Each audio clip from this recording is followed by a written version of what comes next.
students, in this video we will be learning about the Belgian model of governance. In the last video we learned that the population in Belgium was divided amongst the Dutch and the French, where the Dutch was in majority and the French were in minority, right? But then they adopted, or they wanted to adopt, a kind of a system where power was shared amongst all the citizens, right? So earlier, the communities were not represented in the government equally, but now the central government was to have equal number of French-speaking ministers and the Dutch-speaking ministers, right? So this would result in fair decision-making process where both the communities were equally represented in the central government for the decision-making process, right? The second feature of the Belgian model was the transfer of power from the central government to the state government. So earlier state governments were not given that much priority, but with the introduction of the new model, some powers were transferred from the central government to the state government as well. So the responsibility was equally shared between the central government and the state government now. The third feature of the model was very interesting. Well, we read about the uneven distribution of French-speaking and the Dutch-speaking community in Belgium, right? But in Brussels, the story was a little different. The division of population was just the opposite. Here, the French were in majority and the Dutch were in minority.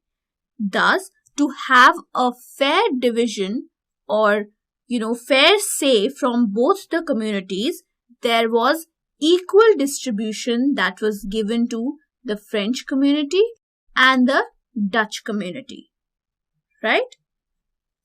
So the next interesting feature of the Belgian model was the community government.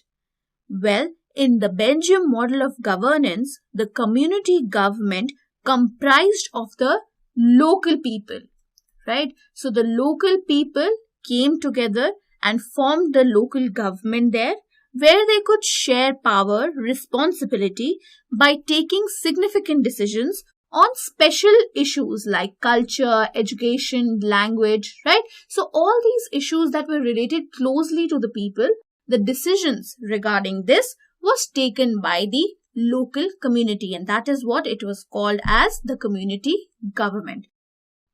So the four features that we studied about the Belgian model, that is the equal representation in the central government, the transformation of power from the central government to the state government, the equal representation in Brussels, where the division of population was totally opposite to that of the whole of Belgium, and the fourth feature was the community government.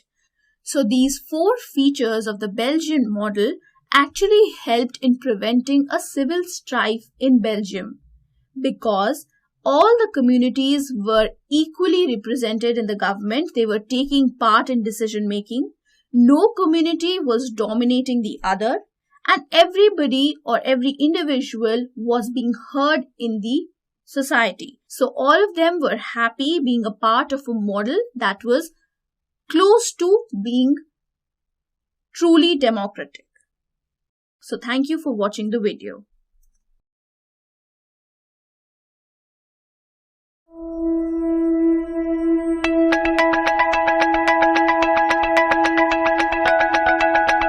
Hi students, let's quickly revise whatever we have studied in this unit. So we learned that the population of Belgium was divided into French and the Dutch community. The Dutch were in majority and the French community was in minority. So for accommodating the interests of minority and the majority, the